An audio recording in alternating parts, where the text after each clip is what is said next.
आलोक जी, मुझे लगता है संयुक्त कि जो राष्ट्र में लोग अपने बयानों का पिछले दुरुपयोग एक करने हफ्ते का में, अवसर राहुल गांधी क्यों मुझे देते लगता है हैं, कि जरा पिछले एक हफ्ते बताइएगा। में जो जवान और पुलिस वाले शहीद हुए हैं, मैं चुप बैठूंगा तो ज्यादा अच्छी श्रद्धांजलि होगी इस तरह की शब्दावली में पढ़ने से साहब बेहतर। 90,000 लोग आपके कार्यकाल में बलिदान हुए।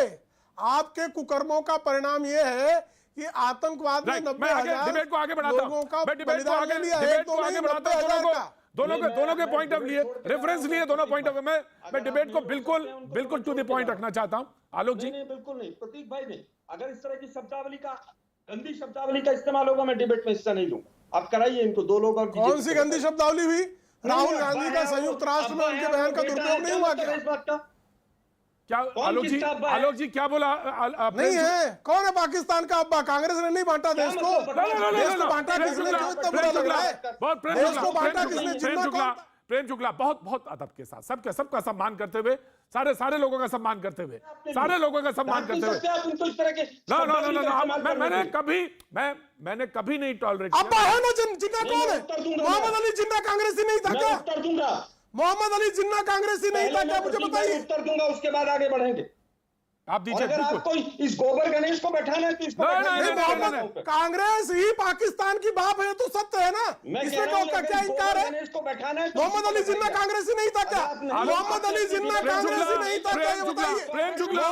प्रेम शुक्ला प्लीज प्रेम शुक्ला जी, आप पत्रकार हैं, रहे हैं पत्रकार। आलोक शर्मा प्लीज, आपको दिया टाइम मैंने, 10 सेकंड आपको दिया। आलोक शर्मा जी मैंने दिया 10 सेकंड आपको, 10 सेकंड आपको दिए आलोक शर्मा। मैंने कहा पाकिस्तान के साथ ढुलमुल रवैया रहा, मैंने उसके उदाहरण दिए जी।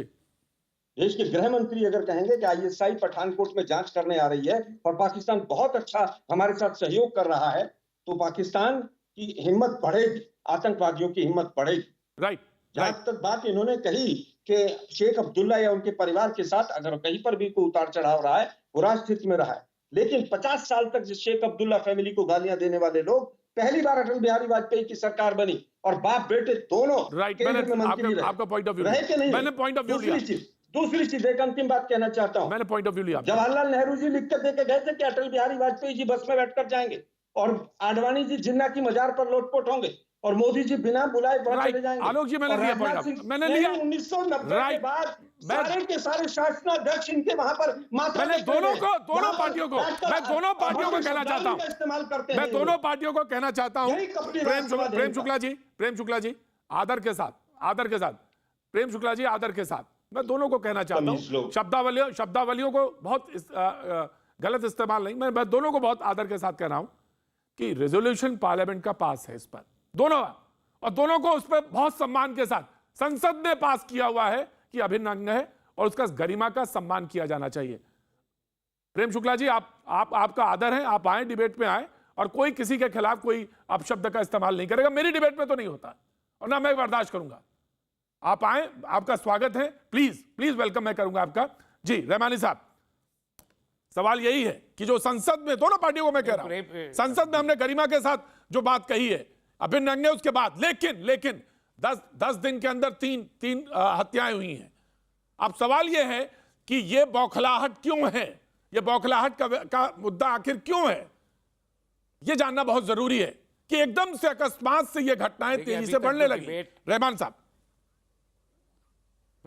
प्रतीक जी, अभी तक जो डिबेट हुई है तो मुझे एक बड़ा पुराना शेर याद आ रहा है, आपने सुना होगा, थोड़ी सी करवाहट भी कब होगी शेर इरशाद। तो तू इधर उधर की ना बात कर तू इधर उधर की ना बात कर, ये बता के काफिला क्यों लुटा, तेरी रहबरी से गरज नहीं, तेरी रहजरी का सवाल है। देखिए, कश्मीर का मसला तो है ही 1947 से, इसमें क्या दो राय है और इस पर क्या डिबेट करनी है। अच्छा है, प्रधानमंत्री जी अप्रिशिएट कर रहे हैं, एडमिट कर रहे हैं कि दूरियां बढ़ी हैं। दूरियां क्यों बढ़ी हैं, दूरियां कैसे कब होंगी, अब इसका जवाब आना चाहिए एडमिशन के बाद। राइट। सवाल यह है कि 2014 से लेके 2021 के बीच बॉर्डर की और कश्मीर की सिचुएशन क्या हुई है, ये एक फेस है। दूसरा फेस ये है कि 2019 में abrogation of article 3, partial abrogation of article 370 के बाद से अब तक की क्या सूरत हाल है। इस दो का अगर हम ईमानदारी के साथ एनालिसिस करेंगे कि कश्मीर हमारे साथ दूरियां कम करके और आए, तब शायद हम किसी नतीजे पे पहुंच पाएंगे। अब हम तमाम नेहरू की और इंदिरा जी और राजीव जी की बात करें तो श्यामा प्रसाद मुखर्जी साहब की जो लीगेसी है, वो लीगेसी आज पावर में है कश्मीर को लेके। तो जो उनका विजन था कश्मीर को लेके एसपी मुखर्जी साहब का, क्या उसको इंप्लीमेंट करने के नतीजे हमने पॉजिटिव पाए हैं या नहीं पाए हैं, ये आकलन, ये इवेल्युएशन करने का टाइम है। इसलिए कि 2014 के बाद से, यानी आपने डीमोनेटाइजेशन किया तो आपने कहा आतंकवाद को ख़त्म कर देंगे, उनके कमर तोड़ देंगे, पैसा नहीं जाएगा और आतंकवाद, डीमोनेटाइजेशन पे भी आपने यही कहा। आपने उसके बाद जो पुलवामा हुआ, लेकिन रहमानी साहब आंकड़े जो है वो ये कह रहे हैं आपने मारा, आंकड़े तो ये कह रहे हैं कि ना पत्थरबाजी की जो घटनाएं हैं वो कम हुई हैं, जो आतंकी हैं उनका सफाया किया है। नहीं, बिल्कुल नहीं कह रहे ये आंकड़े, नहीं कह रहे। नहीं, आप पत्थरबाजी घटनाएं अगर कम हो भी गई हैं तो आप ये देखिए कि सीजफायर के जो वायलेशंस हैं ये 2014 से 2020 के दरमियान में 93% राइज हुआ है सिक्योरिटी पर्सनल्स की हमारी शहादत में। 93% राइज है 6 इयर्स में। एंड देन 176% राइज हुआ है हमारे सीज फायर वायोलेशंस में। एंड 2016 के जो सर्जिकल स्ट्राइक थी, जिसे हमने बहुत फख्र के साथ कहा कि हम घर में घुस के मार दिया, 300 मार दिए, 400 मार दिए, उसके बाद तो और ज्यादा 2018, 19 और 20 में आप देखिए 14,000 सीज फायर के वायोलेशन है। 11 टेररिस्ट पर मंथ एंटर हो रहे हैं as an average Indian territory. मैं रोकता हूं, मैं तस्लीम रहमानी साहब, राइट, तस्लीम रहमानी साहब मैं रोकता हूं, मैं आ रहा हूं।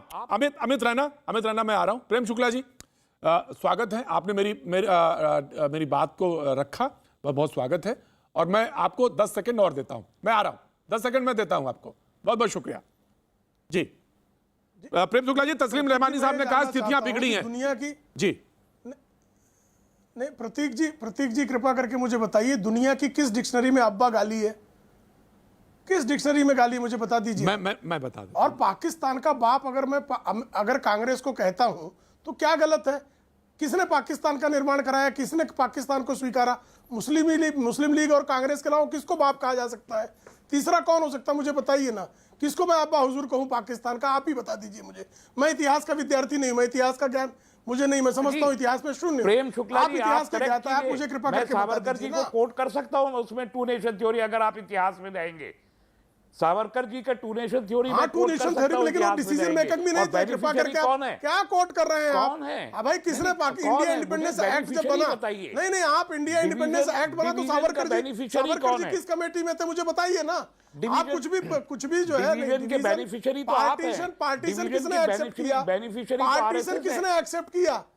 पार्टीशन कोई लेन देन नहीं है उसका, हमारा कोई बेनिफिशियरी नहीं है, हम कहीं से बेनिफिशियरी नहीं है। अरे भाई, अगर कहीं से बेनिफिशियरी नहीं है, उसका बेनिफिशियरी मुस्लिम लीग और कांग्रेस है, तीसरा कोई बेनिफिशियरी नहीं है।